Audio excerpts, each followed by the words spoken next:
People on the flight barely noticed the quiet girl in seat 14A. She looked like someone who preferred silence, someone who tried to take as little space as possible. Her hood was pulled slightly forward, her backpack hugged close to her feet, and her eyes stayed on the small window beside her. No one knew her, no one asked anything. No one imagined she carried something that could shake the entire Air Force. To everyone around her, she was just a shy young girl traveling alone, but to the sky above the clouds, she was much more. The cabin lights were dim, and the passengers were settling into the long flight. A man beside her kept adjusting his seat, talking loudly about business deals. A group of students behind her joked about movies. The cabin crew moved with calm steps, preparing tea and snacks. It all felt normal, quiet, safe, but the girl in 14A kept her eyes fixed on the clouds as if she was searching for something hidden beyond them. Every few minutes she touched a thin bracelet on her wrist. It looked ordinary, but her fingers moved across it with the careful attention of someone remembering a life she had left behind. She inhaled slowly, as if grounding herself. If someone looked closely, they might notice a strength in her posture, a discipline in her stillness, something trained, not accidental. But no one looked closely. Everything changed when the pilot's voice came through the speakers. "Ladies and gentlemen, there may be some aircraft activity near us. Nothing to worry about. Please stay seated." The passengers barely reacted. Some nodded, some ignored it, thinking it was just routine. But the girl in 14A lifted her head sharply, her eyes alert. She pressed her hand against the window and shifted slightly forward, narrowing her gaze. In a second, the quiet, shy expression disappeared. She wasn't looking at clouds anymore. She was analyzing the horizon. Outside, something flashed. A distant streak of silver, fast but controlled. Then another. The girl's breath caught for a moment. She knew that formation. She knew those angles, the shape of those wings, the sharpness of that maneuver. F-22s. Two of them. She leaned even closer, eyes steady, her heartbeat rising not from fear but from instinct. She had trained her entire life not to react emotionally to such sights. But seeing them here, this close, after everything she had walked away from, it felt unreal. The cabin crew didn't notice her sudden change. They were focused on calming a child in the aisle. But the man beside her did glance at her, confused. "You okay?" he asked casually. She nodded quickly. "Yes, fine." Her voice was soft, but something in it felt practiced, like she had learned to speak quietly so people would not ask more questions. The man shrugged and went back to scrolling through his phone. But the girl's fingers tightened around the bracelet. Again, she whispered something under her breath, something barely audible, something she used to say before taking control of the sky. The F-22s moved closer, too close for a normal escort. Their formation tightened to the left side of the aircraft. That was not standard. That meant communication. That meant urgency. The pilots were signaling something. Inside the cabin, people looked up as shadows flickered across the windows. Some passengers murmured. Some pulled out phones to record. The quiet girl in 14A did not move her phone. She watched with trained, calculating focus. Then the announcement came again. But this time the pilot's voice was different, tense. "Ladies and gentlemen, we have received a request from the Air Force. Please remain calm. We are cooperating fully." A wave of unsettled whispers ran through the cabin. The quiet girl lowered her eyes, suddenly wishing she could shrink back into her seat. She did not want this. She did not want attention. She had left that life behind. With a heavy heart and a heavier silence, the intercom clicked again. The pilot spoke directly, but his message was unexpected. "We have received a call sign from the escorting fighters. They asked if a passenger on board responds to the name Falcon Echo." The cabin froze. Someone laughed nervously. Someone asked, "What is that?" A child repeated the words, not understanding their weight, but the girl in seat 1-4 closed her eyes. Falcon Echo, a name she had not heard in months. A name she thought she had buried. A name that once shook entire training fields. A name respected by pilots twice her age. A name whispered during operations that never appeared on public news. She felt the entire world narrow to a single point. Inside her chest, the pilot continued, "If that person is on board, the Air Force requests immediate communication." Every face in the cabin turned, scanning for anyone who looked important, strong, military, confident. No one even glanced at the small, quiet girl by the window because she did not look like a legend. She did not look like someone who could fly at max speeds or make decisions that saved hundreds. She only looked like someone trying not to be noticed. She lowered her head as if deciding whether to stay hidden or stand up. Her fingers trembled slightly as she reached again for her bracelet. Not out of fear, but out of the weight of returning to a world she had tried so hard to leave. The F-22s held steady outside, waiting for her answer. Inside the cabin, she whispered to herself, barely audible, "They still remember me." *4. A long moment, she did nothing. The girl in seat 14A stayed completely still, listening to the restless whispering around her. Passengers were confused, some nervous, some curious. The name the pilot had spoken meant nothing to them, but it meant everything to her. She breathed slowly, trying to steady the thoughts rushing through her mind. She had promised herself she would never step into that world again. She had promised she would live quietly, peacefully, anonymously. But the sky had found her anyway. Outside, one of the F-22s tilted slightly, a subtle but unmistakable signal she recognized immediately. It was a request, a call for identification. The move was too precise to be accidental. The pilots were not just guessing. They were certain. They knew she was here. They would not have used that call sign otherwise. She looked down at her bracelet. Again, a faint scratch marked one side, a reminder of her last day in the cockpit. Everyone had congratulated her then.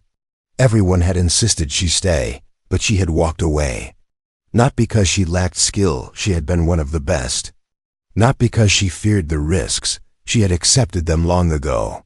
She left because the pressure, the expectations, the constant demands had slowly drained the quiet place inside her where she kept her calm. She wanted freedom, not applause. Silence, not spotlights. But silence never lasts when the sky calls your name. The man next to her leaned over again. "You sure you're all right?" he asked, noticing how tightly she was holding her bracelet. "Yes," she said softly.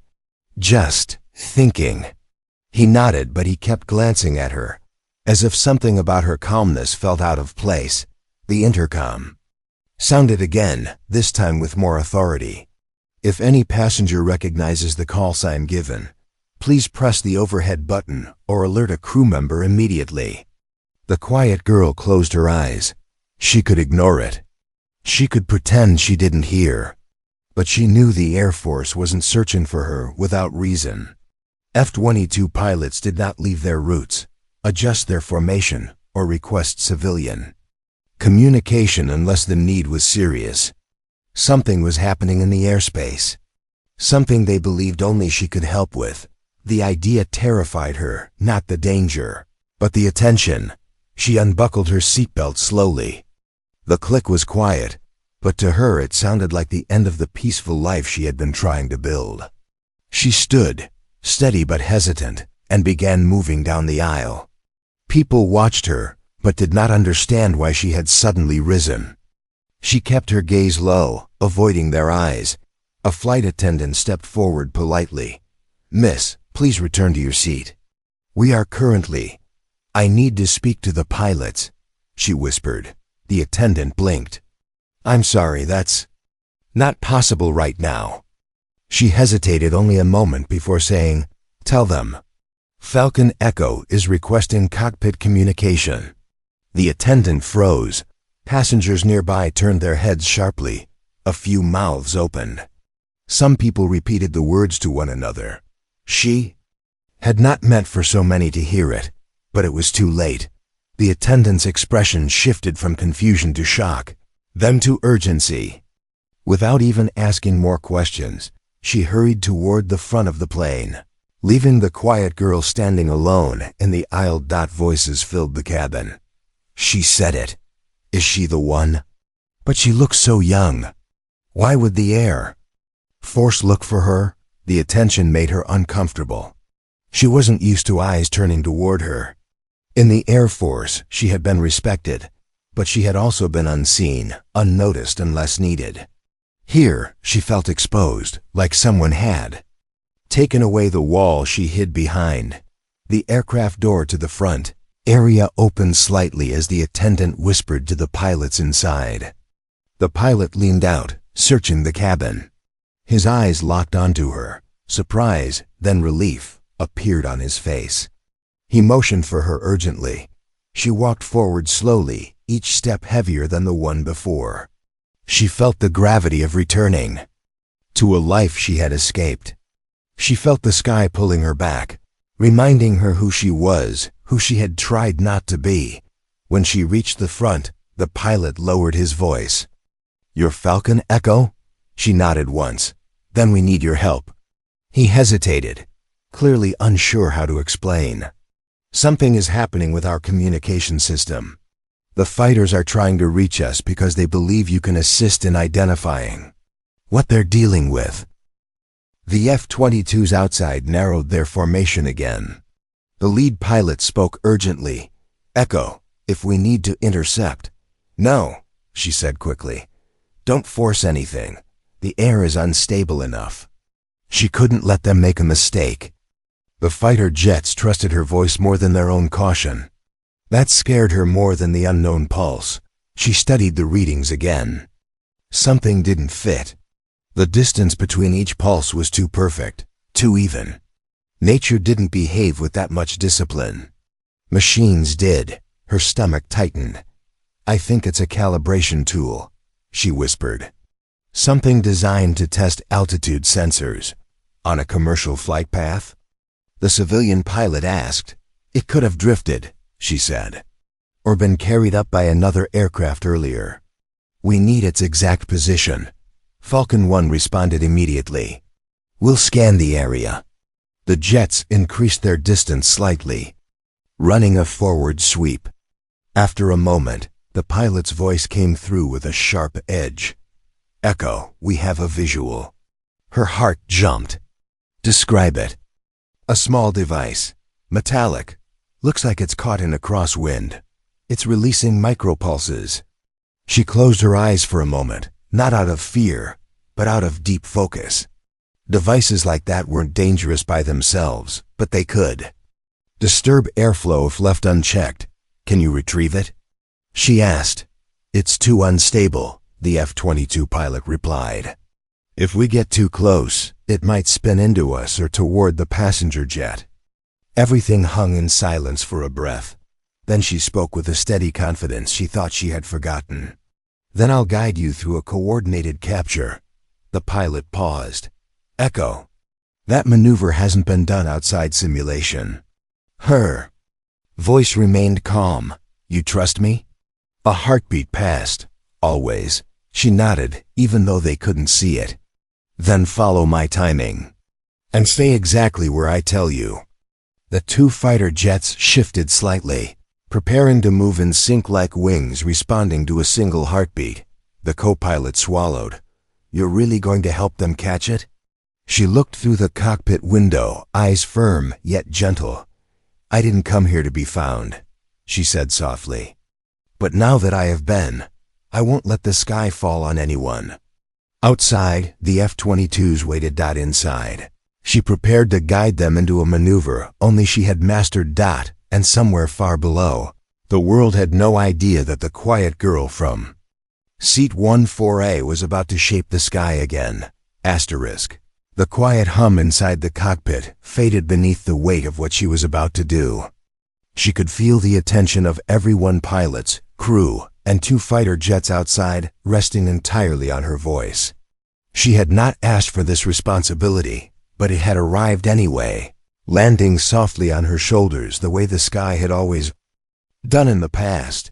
She adjusted the headset, took one slow breath, and let her focus sharpen. "Falcon 1, she said gently. "You'll approach from the upper left. Falcon 2, you'll come from the lower right.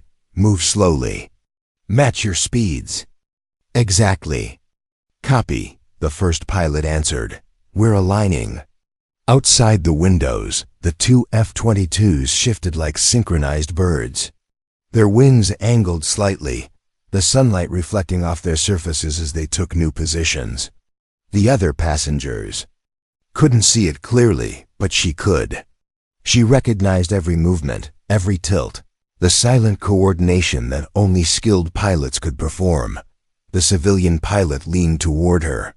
"You learned this maneuver?" "Not exactly learned," she replied softly. "I designed a version of it during a training program." He blinked. "You designed it?" Her eyes lowered for a moment. She didn't like talking about the past. The recognition, the praise, none of that ever felt like something she wanted. She had always just wanted to help and then disappear. Again into a quiet room where no one expected anything from her. But now the world around her needed that skill again. Her voice steadied. "Tell the passengers to stay calm. We're working with the fighters." The co-pilot nodded quickly and stepped out to speak with the attendant. She refocused on the radar. The device outside pulsed again, shorter this time, less forceful, almost as if it was losing strength. That meant it wouldn't stay stable for long. They had one chance to secure it. "Falcon 1, she said. "When I say the word, ease. Downward by 1/2 degree, understood. Falcon 2, you'll rise by 1/2 degree at the same time. Ready." She swallowed gently, feeling her heartbeat match the rhythm of the pulsing device. Hold, not yet." The civilian pilot watched her with quiet amazement. She seemed small in the chair, but somehow the entire aircraft relied on her. "Decisions. Now," she said. The 2 jets moved instantly, their wings adjusting with perfect discipline.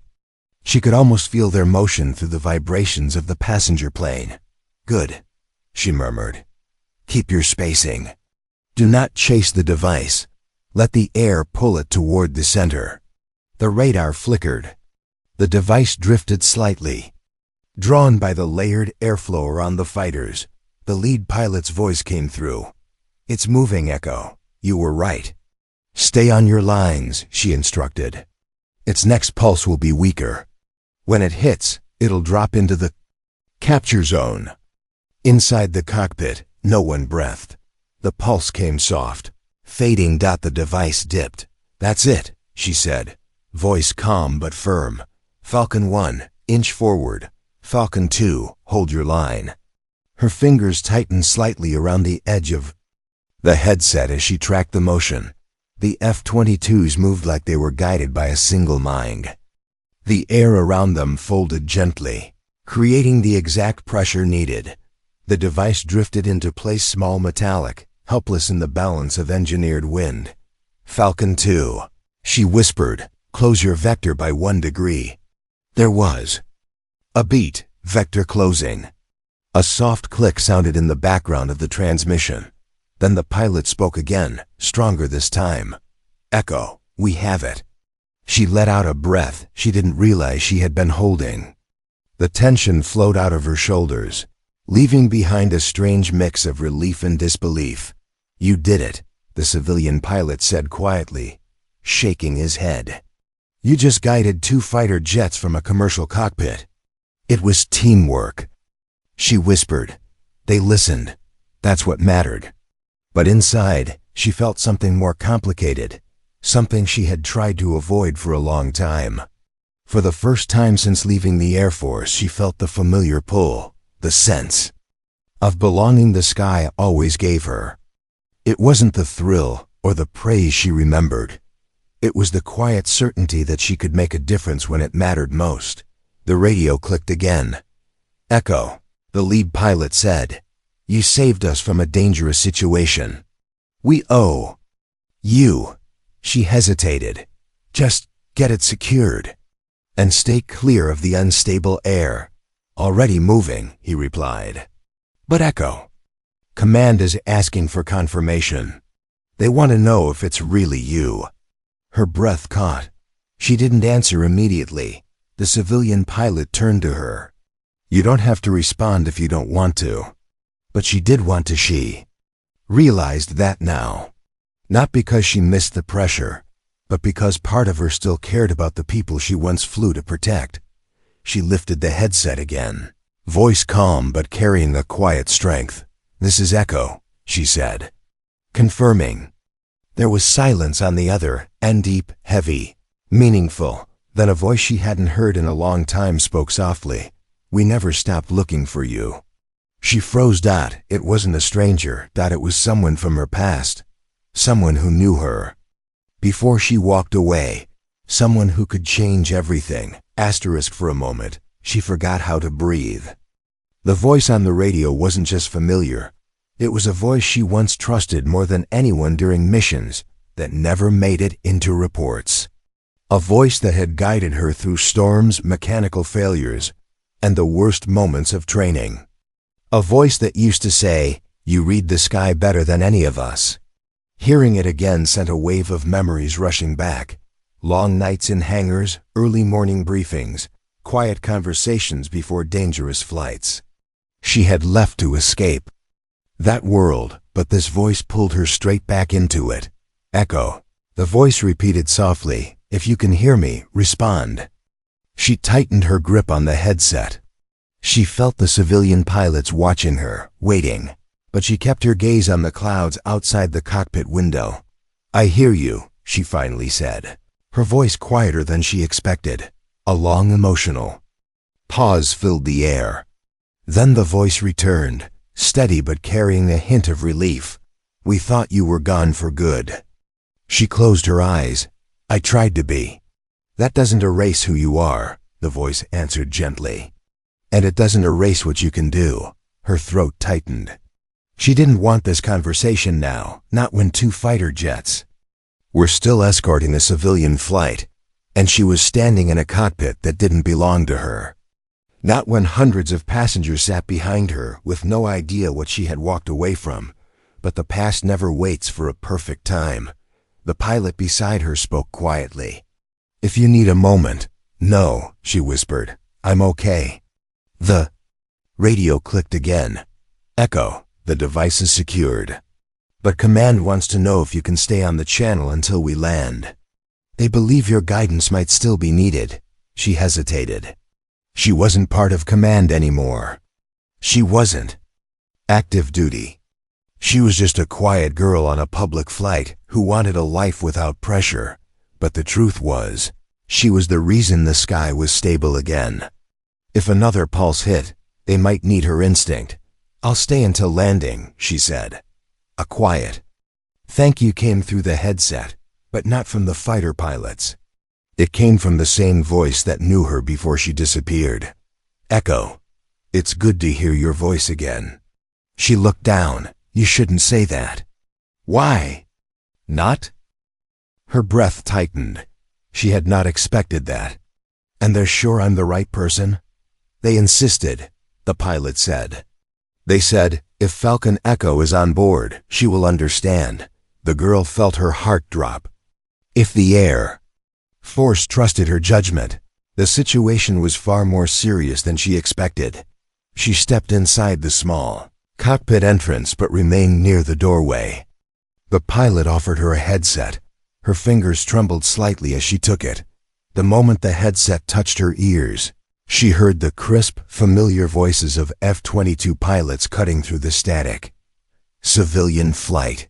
Confirm Falcon Echo present. Her voice was quiet, steady, trained without trying. This is Echo. Silence. Then a response filled with disbelief. Echo. Is that really you? She exhaled slowly. It's me. The next words from the fighter pilot changed everything. We need your guidance. The sky is not responding the way it should. Outside, the F-22s tightened their formation again, waiting for the girl who once commanded the sky. The cockpit felt much smaller than she remembered. The narrow space, the glow of the screens, the hum of the engines, everything pressed close around her. Yet it woke something inside her that she hadn't felt in a long time. Her calm began to shift into focus, the kind of focus she once carried in the air like a second heartbeat. The pilot and co-pilot kept glancing at her, as if they couldn't believe someone so quiet, so young-looking, could be the person fighter. Jets trusted. But the moment she spoke on the radio, their doubts softened. They could hear her experience even in the softness of her voice. "Echo, we're reading a disturbance ahead," the first F-22 pilot said.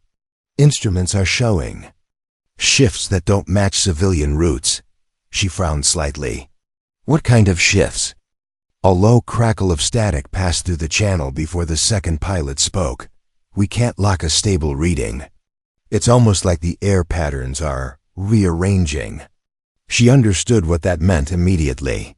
She had studied it for years. She had corrected it during training flights.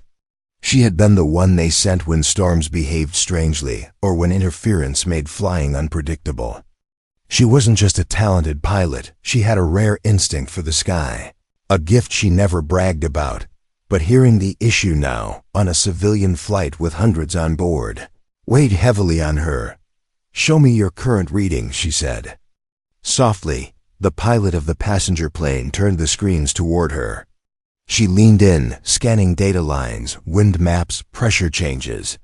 Her eyes traced patterns the way an artist studies shadows. Her mind clicked into place, connecting small clues to larger possibilities. Behind her, the cabin door opened slightly. The flight attendant peeked in, her expression tense. "Passengers are worried," she whispered. "They keep asking what's happening." The girl nodded gently. "Please tell them everything is under control." She didn't know yet if it was, but she knew panic wouldn't help anyone. She returned to the radio. "Falcon 1, Falcon 2, hold your altitude. Do not descend." "Copy, Echo," the lead pilot replied instantly. "Do you see something?" She swallowed. "Pressure pockets. They're collapsing and rebuilding too fast. If you drop altitude without coordination, your control systems may misread the airflow." A quiet whistle came through the channel. The pilots clearly understood how dangerous that could be. The co-pilot of the passenger plane spoke cautiously. "Miss, how are you reading all this so fast?" She hesitated, eyes still on the screens. The truth was simple, but she rarely said it aloud. "I spent years studying wind behavior," she said quietly. "Before I left, they used to ask me to analyze patterns during complex flights. It was the only part of the job that ever felt peaceful to me." Peaceful. That word surprised both pilots. They nodded, but their curiosity deepened. Outside the window, the F-22s adjusted their positions again, aligning perfectly with the civilian aircraft, as if forming a protective shape around it. "Echo," the radio crackled again. "We haven't heard your voice in a long time. Thought we lost you." She paused, looking out at the sleek wings beside them. "I walked away," she admitted softly. "I needed a life that didn't depend on alarms and split-second choices." "And now you're back," the pilot said quietly. "Just like that. Only because people need help." There was a brief silence, a respectful one. The lead pilot spoke again. "We trust your judgment. What's your move?" She took a slow breath. She was standing in a civilian cockpit with no control stick in her hands, no helmet, no equipment. Yet the responsibility felt the same as it used to. "Send me your wind speeds every 10 seconds, she said. "I'll guide your formation until we clear the unstable air." The pilot beside her exchanged a quick look with the co-pilot. They nodded and immediately coordinated with air traffic control. Data streamed across the screens. Wind shifts, pressure dips, altitude drifts. She processed them rapidly, her eyes steady and calm. Falcon 1, she said gently. You're drifting half a degree right. Correcting, the pilot replied. Falcon 2, reduce thrust by 2%. 2% copy. The commands flowed from her like they never stopped. She guided them with the kind of precision no computer could predict. The pilots followed without question, trusting her completely. Then something new appeared on the radar. A brief flash. A small, sharp spike. The pilot leaned closer.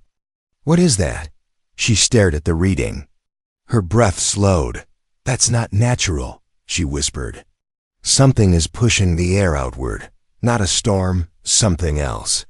Echo clarify, the fighter pilot said. She lifted her eyes. Her expression shifting, not fear, but recognition. I've seen this before, she said. During a high-altitude test flight. The air reacts this way when there's interference from a malfunctioning device. The pilot blinked. Device? On a civilian route? She nodded slowly. Yes, and if it keeps releasing pulses, the pressure shift could disrupt more than just the fighters. She looked at the pilot of the passenger plane. It could affect us too. The co-pilot swallowed hard. Then what do we do? She tightened her grip on the headset. Find the source. And stop it before the next pulse hits. Outside, the F-22's tightened formation, ready to follow her lead. Inside, she felt something she hadn't felt in a long time, responsibility, pulling her back into the sky she once commanded, and she knew, whether she wanted it or not. The sky still needed her. She felt a familiar heaviness settle in her chest as she studied the strange pulse on the radar. It reminded her of a day she had tried hard to forget. A day when she had been put in a simulator to test her ability to recognize unstable air patterns created by malfunctioning technology. Back then, she had been praised for identifying the danger before anyone else. That praise had turned into expectation, and expectation had turned into pressure. Pressure she had run away from, but now here she was again, guiding a flight depending on her instincts. With 2 fighter jets outside waiting for her next command, she adjusted the headset and spoke calmly. Falcon 1, Falcon 2, I need your altitude readings. Something is disrupting the air around us. Sending now, the lead pilot replied. Their numbers appeared on the screen, bouncing slightly too unstable for normal conditions. The civilian pilot leaned closer, stress tightening his face. What could cause this? He asked her quietly. Hey. Device, she murmured. Something that shouldn't be active this high. It might not be dangerous by design, but the interference alone can affect aircraft stability. The pilot exchanged a worried glance with his co-pilot. They trusted her maybe more than they trusted their instruments at this point. She scanned the data again. The pulses are coming from somewhere on the right side. It's not inside our aircraft, but it's close. The pilot inhaled slowly. One of the passengers? It wouldn't be intentional, she said gently. Sometimes equipment meant for ground use sends out strange signals at altitude. She hesitated. She had left the Air Force because she didn't want people depending on her. Yet now she was staring at a situation only she could interpret. The irony almost hurt. Outside the window, one F-22 tilted its wing, signaling readiness. Echo. The pilot called. We're closing in on the disturbance. But we need your judgment before we move. Her heartbeat steadied. Hold your current spacing. If you push too close to the pressure zone, your controls could overreact. Copy, the pilot said, staying steady. The passenger plane began drifting slightly as the air shifted again. The girl reached out and steadied herself on the seat behind the pilot. Correct 5% left, she said softly. The pilot obeyed instantly. The plane leveled out. The co-pilot exhaled. How are you so calm? This kind of air pattern isn't normal. She forced a small breath. Because panic doesn't help the sky listen. He stared at her, unsure what that meant, but feeling the truth in her tone, another spike hit the radar, stronger this time. The aircraft shook lightly. A few muffled gasps came from the cabin behind the door. "Echo," the fighter pilot pressed. "We're losing clarity. Talk to us." She leaned in, eyes moving quickly across the screens. This pulse was different, not just random interference. It had a rhythm, a repeating distance, something that matched movement. "This isn't just malfunctioning equipment," she said quietly. "It's something moving with us, something trying to adjust itself." "You mean tracking?" the co-pilot asked. "Not exactly, but it's reacting to our altitude." The pilot stiffened. "Is this a threat?" She didn't answer immediately. She needed a few more seconds. Only a few. "Because I can't go back." The silence that followed was heavier than turbulence. She turned slightly, watching the passengers through the narrow crack in the cockpit door. People were calm again, some reading, some listening to music, some napping. No one knew how close they had come to danger. No one knew the reason 2 fighter jets had appeared beside them. No one knew the quiet girl in seat 14A was the reason they were safe. For a moment, she wished it could stay that way forever. The co-pilot stepped beside her. "They trust you, and I can see why." She offered a small, tired smile. "I didn't want anyone to rely on me anymore." "But you didn't hesitate once things got serious." That was the part she didn't know how to answer. The radar beeped again, softer this time, harmless. The air outside was smoothing out as the device drifted farther from the aircraft, carried by the fighter jet in a controlled path.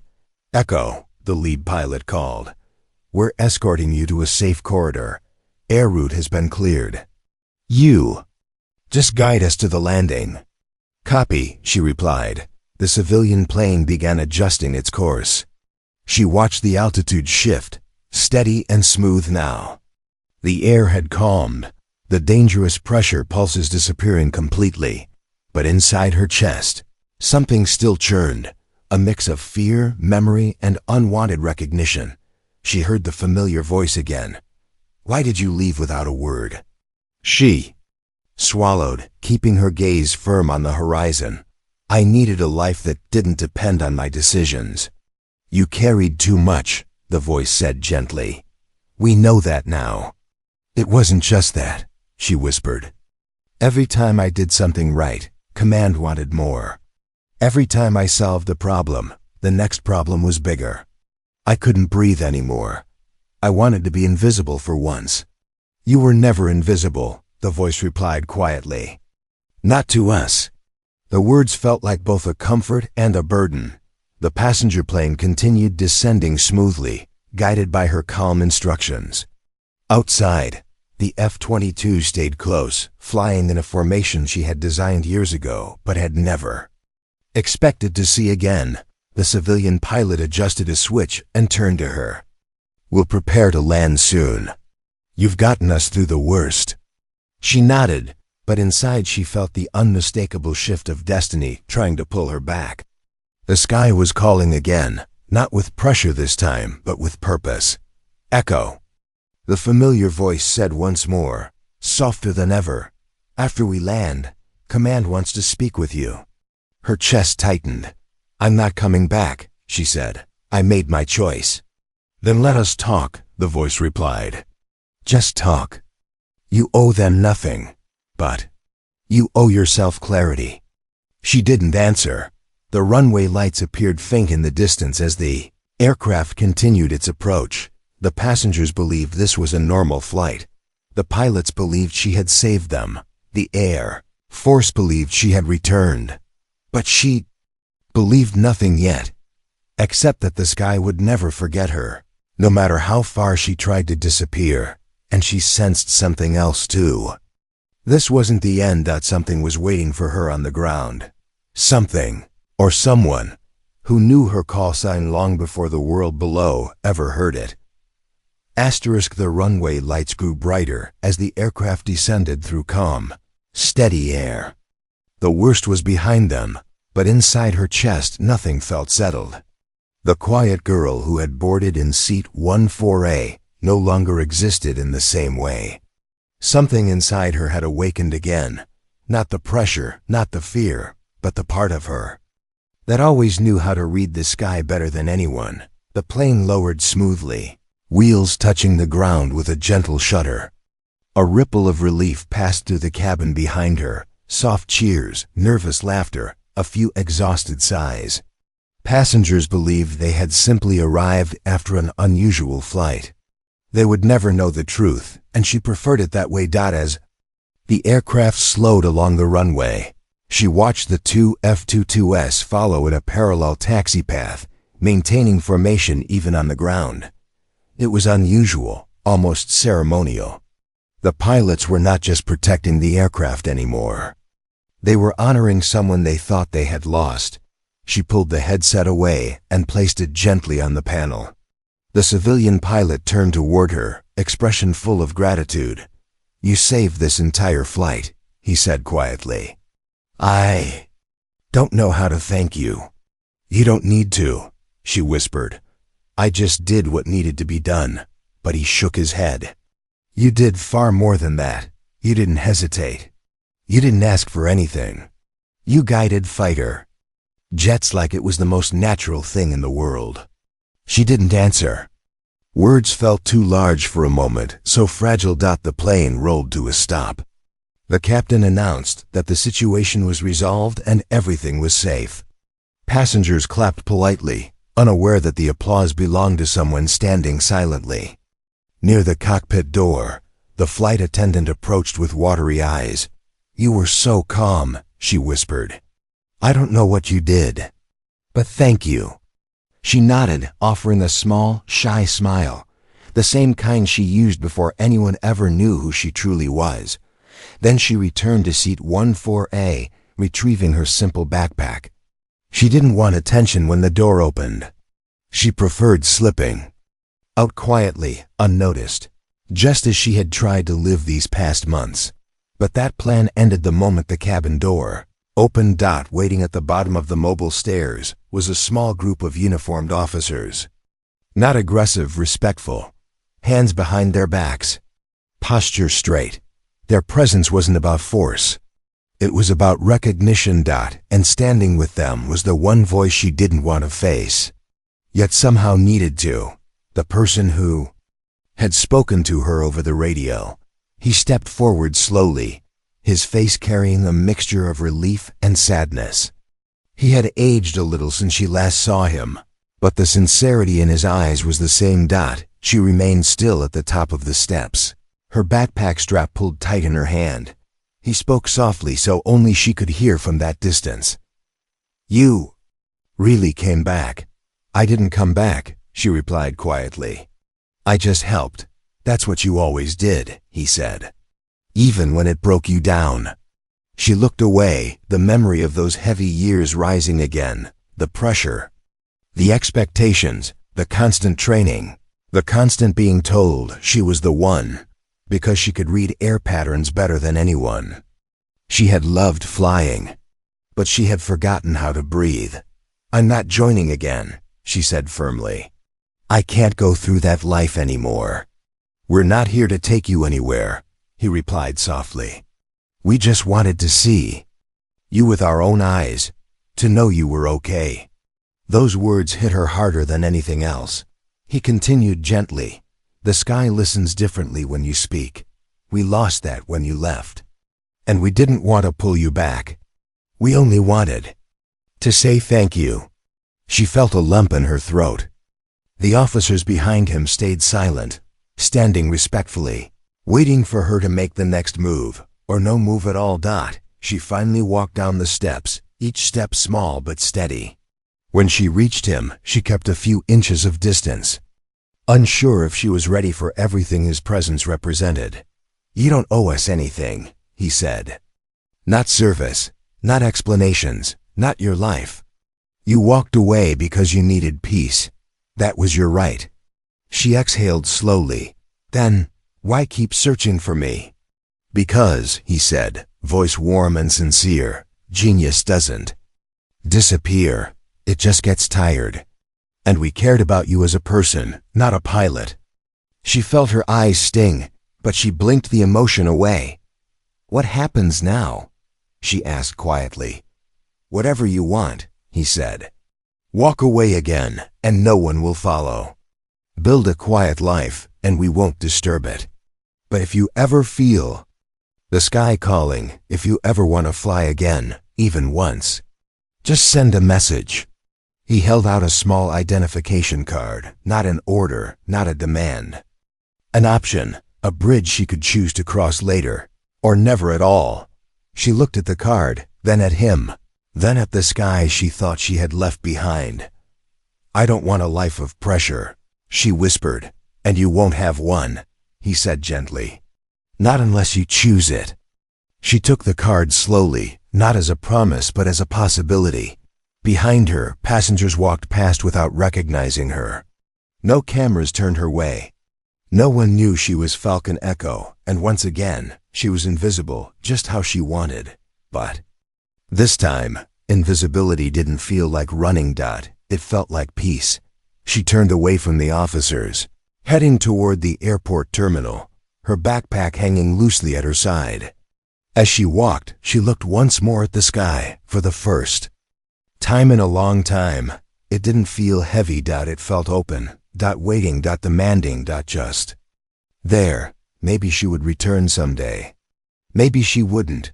But for now, she was simply the quiet girl from seat 148, someone who saved hundreds, guided fighter jets, and then slipped back into the world without expecting applause. Someone whose call sign lived in the sky, even if she chose not to.